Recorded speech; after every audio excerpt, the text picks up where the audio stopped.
एका मंत्र्यावर देशभरातून राजीनाम्याची मागणी होते। हजारो विद्यार्थी रस्त्यावर उतरतात।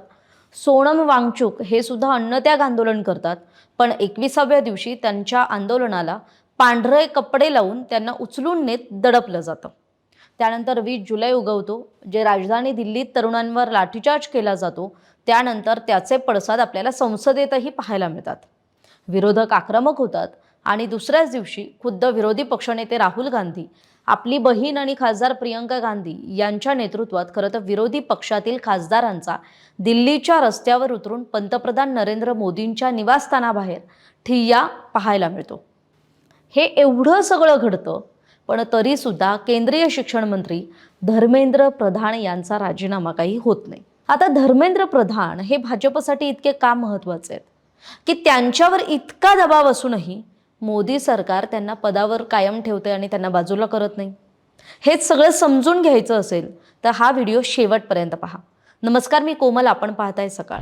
खरं तर ज्या व्यक्तीभोवती देशाचं राजकारण ढवळून निघालंय त्या धर्मेंद्र प्रधान यांचा राजकीय प्रवास समजून घेतल्याशिवाय आपल्याला पुढचं विश्लेषण समजून घेणं हे खरं तर अपूर्ण राहील। आधी आपण त्यांचा एक प्रवास समजून घेऊयात। तर धर्मेंद्र प्रधान हे मूळचे ओडिशाचे आहेत। त्यांचा जन्म ओडिशात झाला। त्यांचे जे वडील होते देवेंद्र प्रधान हे भाजपचे ज्येष्ठ नेते होते। विशेष म्हणजे ते अटल बिहारी वाजपेयींच्या मंत्रिमंडळात ते केंद्रीय राज्यमंत्री सुद्धा होते। म्हणून मग धर्मेंद्र प्रधान यांना राजकारणाचा वारसा आपल्या घरातूनच मिळाला। आता हे राजकीय कनेक्शन सांगत असताना धर्मेंद्र प्रधान यांचा RSS कनेक्शन सुद्धा आहे। धर्मेंद्र प्रधान हे 1983 पासून RSSशी म्हणजे राष्ट्रीय स्वयंसेवक संघ या परिवाराशी जोडलेले आहेत। धर्मेंद्र प्रधान यांनी विद्यार्थी जीवनातच अखिल भारतीय विद्यार्थी परिषद म्हणजेच ABVP मध्ये काम सुरू केलं। ABVP ही आपल्या सगळ्यांना माहीत असेल RSS प्रेरित विद्यार्थी संघटना आहे। त्यानंतर धर्मेंद्र प्रधान यांनी भाजपच्या युवक संघटनेत विविध जबाबदाऱ्या सांभाळल्या। याच काळात त्यांची प्रतिमा ही संघटनेत राबणारा कार्यकर्ता अशी सुद्धा तयार झाली। आपल्याला एक गोष्ट महत्त्वाची समजून घेतली पाहिजे की भाजपत जो नेता निवडणूक जिंकतो तो मोठा असतोच, पण जो नेता संघटना उभी करतो तो त्याहून मोठा मानला जातो। आणि धर्मेंद्र प्रधान यांची ताकद इथेच होती। 2000 मध्ये धर्मेंद्र प्रधान हे पहिल्यांदा विधानसभा निवडणूक जिंकले। 2004 मध्ये ते देवगड लोकसभा मतदारसंघातून खासदार झाले आणि लोकसभेवर निवडून गेले। मात्र त्यानंतर त्यांना निवडणुकांमध्ये पराभवाचा सामना करावा लागला। पराभवानंतर अनेक नेत्यांचं राजकारण हे इथेच संपलं असतं, पण धर्मेंद्र प्रधान यांच्या बाबतीत कम्प्लिटली उलटं झालं। त्यांचा दिल्लीतला प्रभाव वाढत गेला। कसा काय तेही सांगते। 2010ला धर्मेंद्र प्रधान हे भाजपचे राष्ट्रीय सरचिटणीस झाले। 2012 मध्ये त्यांना बिहारमधून राज्यसभेत पाठवण्यात आलं। 2018 मध्ये पुन्हा मध्य प्रदेशातून राज्यसभेत पाठवण्यात आलं आणि याच काळात बिहार, झारखंड, कर्नाटक यासारख्या राज्यांची संघटनात्मक जबाबदारी ही धर्मेंद्र प्रधान यांच्याकडे देण्यात आली। त्यामुळे यातून एक गोष्ट तर स्पष्ट दिसते की भाजपत त्यांची किंमत फक्त निवडणूक लढवणाऱ्या नेत्याप्रमाणे नाहीये, तर संघटना उभारणाऱ्या रणनीतिकाराप्रमाणे होती। आता 2014 नंतर खरं तर सगळं राजकारण बदललं। 2014 मध्ये नरेंद्र मोदी हे पंतप्रधान झाले।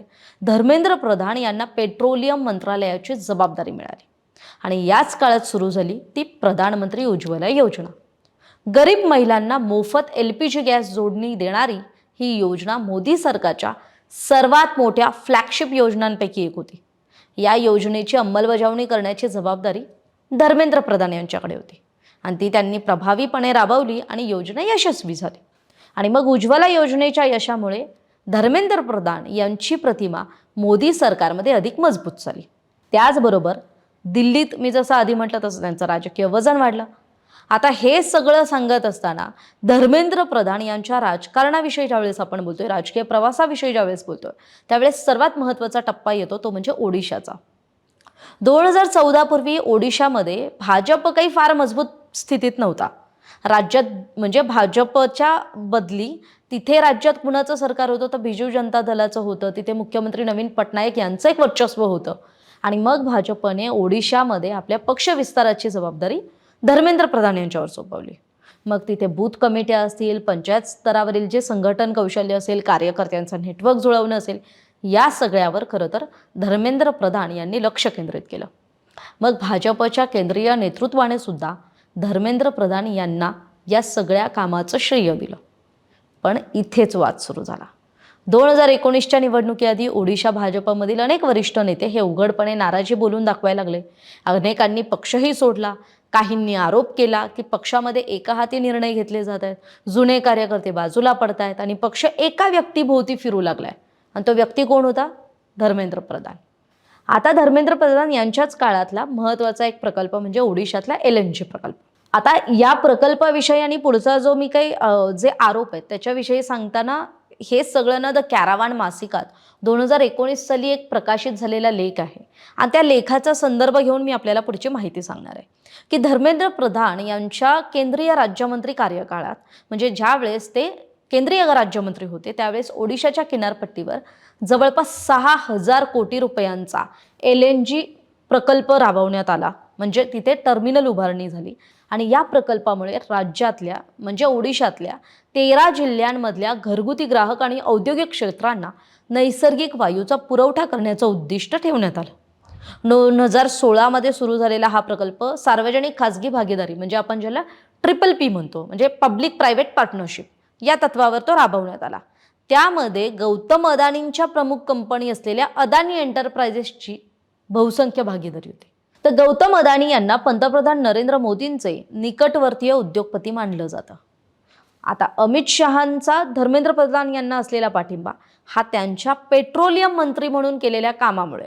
मात्र त्याचबरोबर काही नेत्यांचं असंही म्हणणं होतं की भाजपमध्ये प्रधान यांचा प्रभाव वाढण्यामागे ते पक्षासाठी आर्थिक संसाधनं उभी करतात. म्हणजे काय तर ते पक्षासाठी पैसा उभा करतात आणि म्हणूनच मग त्यांची प्रतिमा एक प्रकारे मनी मॅन अशी करण्यात आली आणि मग त्यांना भाजपसाठी मी जसं म्हटलं मनी मॅन म्हटलं गेलं. आता हा आरोप सुद्धा काही प्रमाणात संभाव्य वाटण्याचं कारण काय होतं तर त्यावेळी धर्मेंद्र प्रधान यांनी 2004 नंतर एकही निवडणूक जिंकलेली नाही आहे. अनेक नेत्यांनी असं सुद्धा म्हटलंय की त्यांच्या मूळ मतदारसंघ असलेल्या पल्ललहारा म्हणजे ओडिशातला तो मतदारसंघ तिथेही त्यांचा तळागाळातला जो कार्यकर्ता आहे किंवा जनाधार आहे तो पूर्वीसारखा राहिलेला नाही आहे.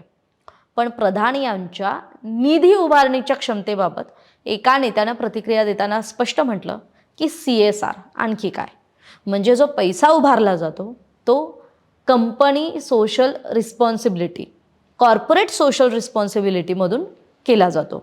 आणि मग धर्मेंद्र प्रधान यांनी काय केलं कंपन्यांसाठी असलेल्या या CSR म्हणजे कॉर्पोरेट सोशल रिस्पॉन्सिबिलिटीच्या नियमांचा संदर्भ दिला. या नियमानुसार काय होतं की काही पात्र कंपन्यांना त्यांच्या मागील 3 वर्षांच्या सरासरी निव्वळ नफ्याच्या 2% रक्कम ही सामाजिक जबाबदारीच्या उपक्रमांवर किंवा प्रकल्पांवर खर्च करणं बंधनकारक होते.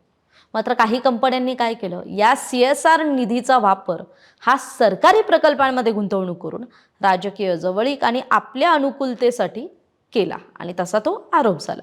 त्यामुळे ओडिशात अंतर्गत संघर्ष आणि विरोध वाढत असतानाही 2019 पर्यंत धर्मेंद्र प्रधान हे भाजपच्या केंद्रीय नेतृत्वासाठी अत्यंत महत्त्वाचे नेते बनले होते. म्हणजे त्यांची प्रतिमा ही संघटन उभारणारे नेते, पक्षासाठी संसाधनं उपलब्ध करून देणारे नेते आणि अमित शहा आणि RSS यांचे विश्वासू असलेले नेते अशी बनली. आता मोदी आणि अमित शहांचा धर्मेंद्र प्रधान यांच्यावर इतका विश्वास का हा प्रश्न पण महत्त्वाचा. कारण राजकारणात विश्वास हा केवळ मैत्रीमुळे मिळत नाही, तो निकालांमुळे मिळतो. म्हणजे धर्मेंद्र प्रधान यांनी पक्षासाठी अनेक राज्यांमध्ये निवडणूक प्रभारी म्हणून काम केलंय, पक्षाची संघटना उभी केली आहे, केंद्रीय योजनांची अंमलबजावणी केली आहे आणि वाद टाळत पडद्यामागे काम करणारा नेता अशी स्वतःची एक प्रतिमा निर्माण केली. यामुळे पंतप्रधान नरेंद्र मोदी आणि अमित शहांच्या नेतृत्वाखाली धर्मेंद्र प्रधान यांचं महत्त्व वाढत गेलं. मग प्रश्न येतो एखादा नेता संघटनेसाठी महत्त्वाचा असेल, पंतप्रधानांचा विश्वासू असेल, मोठ्या निवडणुकांमध्ये पक्षासाठी अगदी उपयोगीही ठरत असेल तर त्याच्यावर ज्यावेळी राजकीय दबाव येतो, रस्त्यावर तरुणाई उतरते, विरोधक त्याच्या राजीनाम्याची मागणी करतात, तरी सुद्धा सरकार त्याला सहज बाजूला का करत नाही? आता या प्रश्नाचं उत्तर सुद्धा शोधायला पाहिजे. म्हणजे आता समजा उद्या सकाळी पंतप्रधान नरेंद्र मोदी पत्रकार परिषद घेतील आणि धर्मेंद्र प्रधान यांचा राजीनामा घेतील तर राजकीय दृष्टिकोनातून याचा अर्थ काय होईल? एक म्हणजे सरकार अप्रत्यक्षपणे आपलं अपयश मान्य करेल. पण भारतीय राजकारणात मंत्र्याचा राजीनामा हा फक्त व्यक्तीचा राजीनामा नसतो, तो सरकारची नैतिक जबाबदारी स्वीकारल्याचा एक संदेश असतो. म्हणून विरोधक लगेचच म्हणतील सरकारने मान्य केलं की नीटमध्ये मोठं अपयश आलं. दुसरा मुद्दा म्हणजे काय की विरोधकांना सर्वात मोठा राजकीय मुद्दा मिळेल. राहुल गांधी असतील, काँग्रेस, इंडिया आघाडी, विद्यार्थी संघटना, आंदोलक सगळे काय म्हणतील? आमच्या आंदोलनापुढे सरकार चुकलं. यामुळे या आंदोलनाला अधिक बळ मिळू शकतं. सध्या विरोधकांनी आणि विद्यार्थी संघटनांनी मंत्र्यांच्या राजीनाम्याची मागणी केली आहे, ती आणखी तीव्र होईल. आणि त्यातच सध्या विरोधकांनी आणि विद्यार्थी संघटनांनी राजीनाम्याची मागणी केलीच होती, ती मागणी ग्राह्य धरली. पुढचा मुद्दा येईल तो म्हणजे भविष्यासाठी एक पायंडा पडेल. म्हणजे आज नीट असेल, उद्या आणखी एक परीक्षा असेल, परवा UGC नेट असेल. यानंतर कोणत्याही मोठ्या वादात विरोधक थेट मंत्र्याचा राजीनामा मागतील. मग सरकारला वाटू शकतं हा पायंडा पडू नये, म्हणून मग ते राजीनामा घेत नसतील. विश्वासू नेत्याला गमावणं ही सुद्धा एक प्रतिमा असेल की भाजपमध्ये निवडणूक जिंकणारे अनेक असतात, पण संघटना उभी करणारे, केंद्रीय नेतृत्वाचा विश्वास जिंकणारे आणि अनेक राज्यांमध्ये प्रभारी म्हणून काम करणारे असे नेते मर्यादित आहेत आणि ते मर्यादित असतात. जर नेतृत्वाला वाटत असेल की धर्मेंद्र प्रधान अजूनही उपयोगी आहेत, तर त्यांना लगेच बाजूला करणं हे पक्षासाठी मात्र नुकसानकारक ठरू शकतं. आणि पाचवा महत्त्वाचा मुद्दा म्हणजे मोदींच्या प्रतिमेला धक्का बसू शकतो. तर 2014 पासून नरेंद्र मोदी यांनी स्वतःची एक प्रतिमा तयार केली आहे. ते म्हणजे स्ट्रॉंग लीडर आहेत, प्रेशरमध्ये निर्णय घेत नाहीत आणि जर त्यांनी राजकीय दबावाखाली मंत्री बदलला किंवा मंत्र्याचा राजीनामा घेतला तर विरोधक यालाच मुद्दा बनवतील. आता हे सगळे झाले राजीनामा घेण्यामागचे कारण. पण राजीनामा नाही घेतला तर सरकारला काय फायदा होऊ शकतो किंवा तर सरकारची प्रतिमा कशी होऊ शकते? तर सगळ्यात महत्त्वाचा म्हणजे सरकारचा संदेश असा स्पष्ट राहतो की आम्ही दबावाखाली निर्णय घेत नाही. दुसरं म्हणजे तपास पूर्ण होऊ द्या. तिसरं म्हणजे व्यक्तीपेक्षा प्रक्रिया महत्त्वाची. आणि हा संदेश भाजप गेल्या अनेक वर्षांपासून सातत्यानं देत आलाय. पण याचा अर्थ विरोधक चुकीचे आहेत का? तसं नाही. विरोधकांचं म्हणणं आहे जेव्हा लाखो विद्यार्थ्यांच्या भविष्याचा प्रश्न येतो तेव्हा नैतिक जबाबदारी ही स्वीकारली गेली पाहिजे. म्हणजे काँग्रेससह अनेक विरोधी पक्षांनी धर्मेंद्र प्रधान यांच्या राजीनाम्याची मागणी केली आहे, पण ती कायम ठेवली आहे. याचा अर्थ धर्मेंद्र प्रधान यांचा राजीनामा न घेण्यामागे एकच कारण आहे का? तर अजिबात नाही. हा निर्णय राजकीय आहे, संघटनात्मक आहे, प्रतिमेशी संबंधित आहे आणि सगळ्यात महत्त्वाचं सत्तेच्या रणनीतीशी जोडलेला आहे. दुसरीकडे विरोधकांचा युक्तिवाद काय आहे की लोकशाहीत नैतिक जबाबदारी तितकीच महत्त्वाची असते. आता निर्णय जनतेनं घ्यायचा आहे. राजीनामा हा उत्तरदायित्वाचा मापदंड असावा की चौकशी पूर्ण होईपर्यंत मंत्र्याला पदावर ठेवणं योग्य आहे? हे आपल्या प्रत्येकाच्या विवेकबुद्धीवर अवलंबून आहे. आणि याविषयीची आपली मतं कमेंट करून सांगा. आणखी एक महत्त्वाची बाब सांगायची की UPA सरकारच्या काळात किंवा अगदी लाल बहादूर शास्त्रींपासूनच आपण उदाहरणं घेतली तर एखाद्या मंत्र्यावर आरोप झाले किंवा एखाद्या लोकप्रतिनिधीवर आरोप झाले की ते आरोप सिद्ध होण्यापूर्वीच अनेकदा राजकीय दबावापोटी वा नैतिकतेने त्या पदाची किंवा त्या कार्याची जबाबदारी स्वीकारत ते पद सोडण्याची परंपरा होती. पण आता धर्मेंद्र प्रधान यांचं उदाहरण घेतलं तर ही नव्या राजकारणाचा पायंडा पाडणारी सत्ताधाऱ्यांची भूमिका आहे का, असा प्रश्न पडतो. त्यामुळे धर्मेंद्र प्रधान यांच्या राजीनाम्याचा प्रश्न हा काही केवळ एका मंत्र्याच्या राजीनाम्याचा प्रश्न नाहीये. तो भारतीय राजकारणातल्या बदललेल्या राजकीय संस्कृतीचा प्रश्न आहे. त्यामुळे नैतिक जबाबदारी मोठी की राजकीय स्थैर्य आणि सत्तेची रणनीती मोठी? निर्णय तुम्ही घ्यायचा आहे. तुम्हाला याविषयी काय वाटतंय कमेंटमध्ये तुमचं मत नक्की सांगा आणि याविषयीची आपली मतं कमेंट बॉक्समध्ये कमेंट करून जरूर शेअर करा. महाराष्ट्रातील सर्व बातम्यांचे विश्वासार्ह व्यासपीठ सकाळच्या सर्व सोशल मीडिया प्लॅटफॉर्मला लाईक, फॉलो आणि सबस्क्राईब करा. तसंच सर्व नोटिफिकेशनसाठी बेल आयकॉन प्रेस करायला विसरू नका.